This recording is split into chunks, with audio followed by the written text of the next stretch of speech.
minum dulu ya.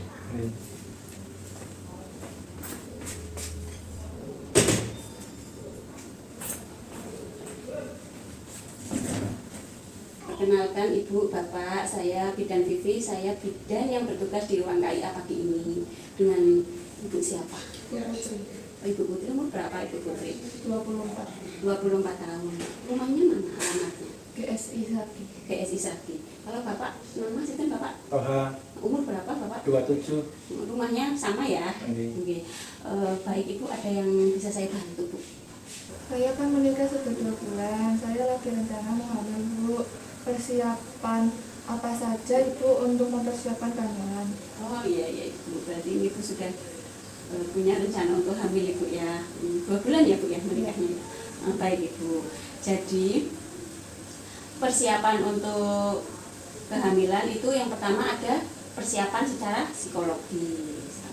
Jadi persiapan secara psikologis itu yang pertama Ibu harus meyakinkan diri Ibu bahwa Ibu sudah benar-benar siap ingin hamil. Bukan cuma Ibu, Bapak juga seperti itu ya Bapak. Jadi sudah dikomunikasikan bahwa sudah benar-benar nih saya sudah siap untuk hamil. Yakinkan dulu. Sudah yakin Ibu hamil? Oh iya, sudah yakin ya. Terus yang kedua, hindari hal-hal yang menyebabkan stres, karena proses kehamilan itu akan lebih mudah untuk hamil itu bila tidak adanya stres baik dari ibu maupun dari bapak. Terus tidak ada tekanan dari keluarga untuk segera hamil. Jadi itu benar-benar pure murni dari keinginan ibu dan bapak, nih. Terus juga tidak ada tuntutan tentang jenis kelamin. Nanti kalau hamil anakmu harus cewek ya, harus cowok ya, gitu. Itu tidak. Jadi apa saja gitu ya. Jadi biar kehamilannya cepat, sehat, gitu.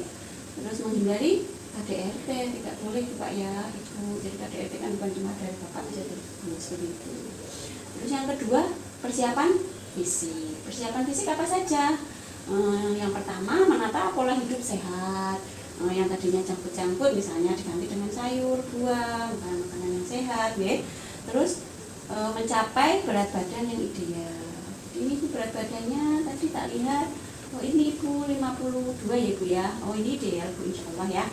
Terus yang ketiga, menjaga pola makan. Makanannya itu harus yang mengandung vitamin, mineral, zat besi, dan penting juga asam folat. Nah, terus yang keempat, Ibu harus berolahraga teratur. Nah, hidup sehat itu harus diimbangi dengan olahraga yang teratur juga. Selanjutnya, menghilangkan kebiasaan buruk, misalnya tidak minum minuman beralkohol, merokok, atau mengkonsumsi narkoba. Terus bebas dari penyakit dan virus yang menular yang dapat mengganggu pertumbuhan dan perkembangan janin. Pastikan nanti Ibu ya, selesai ini bisa memeriksakan. Nanti kalau hamil juga ada pemeriksaan juga, untuk memastikan bahwa kondisi Ibu memang dalam keadaan yang sempurna sehat. Berhenti menggunakan kontrasepsi. Ibu tidak menggunakan atau menggunakan? Tidak ya, ini setelah menikah kok ya, baru menikah ya. Terus meminimalkan bahaya lingkungan, misalnya paparan rokok. Kalau ada yang merokok ya Ibu menyingkir gitu ya. Atau misalnya mengantar saudara ronsen ya Ibu tidak usah ikut seperti itu. Atau mungkin produk kimia, misalnya makan makanan yang bahan-bahan kimia atau memakai make-up yang terlalu banyak bahan yang tidak ada kandungan yang tidak jelas gitu ya, yang tidak recommended gitu ya, jangan dipakai. Atau di rumah ada hewan peliharaan, ada tidak Bapak Ibu? Tidak ada. Ada yang misalnya kucing, burung itu sebaiknya dihindari dulu. Yang ketiga, persiapan finansial. Nah, apa itu persiapan finansial? Persiapan selama kehamilan untuk biaya pemeriksaan kehamilan dan membeli kebutuhan ibu hamil seperti makanan bergizi, susu, dan suplemen atau vitamin untuk ibu hamil. Terus persiapan tabungan untuk persalinannya, persiapan untuk membeli peralatan bayi. Masih sudah siap Pak? Siap. Pokoknya sudah siap Ibu, siap menabung juga ya. Siap. Untuk yang keempat itu persiapan pengetahuan. Yang pertama untuk persiapan pengetahuan itu perencanaan hamil. Tadi yang Ibu jelaskan, oh saya mau hamil di usia ini, saya 24 tahun, berarti memang usia yang baik. Terus Ibu juga perencanaan ibu hamil. Terus ada perencanaan persalinan ya.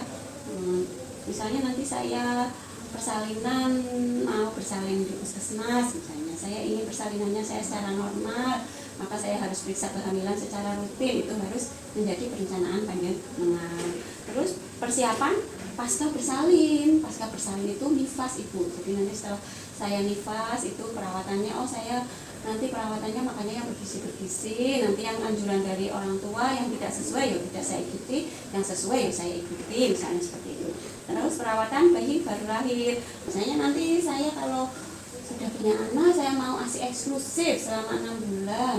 Untuk persiapan yang kelima akan saya jelaskan tentang aspek usia, bahwa usia reproduksi sehat itu antara umur 20 sampai 35 tahun. Apabila kurang dari 20 tahun atau lebih dari 35 tahun, organ reproduksi ibu tidak baik sehingga dapat mempengaruhi perkembangan tumbuh kembang janin, dapat menyebabkan keguguran selain genetik bahkan kematian pada janin. Ini ibu umurnya 24, insya Allah sudah tepat ya. Baik, Bapak Ibu ada yang mau ditanyakan? Tidak ada ya, cukup jelas nih. Monggo Ibu, nanti kalau masih ada hal yang mau ditanyakan, misalnya nanti sudah di rumah ada hal yang mau ditanyakan, bisa kembali ke Puskesmas Ragi 1 untuk konsultasi. Demikian nggih, terima kasih atas kunjungannya, semoga bermanfaat. Saya izin untuk mendokumentasikan dulu nggih. Terima kasih, monggo.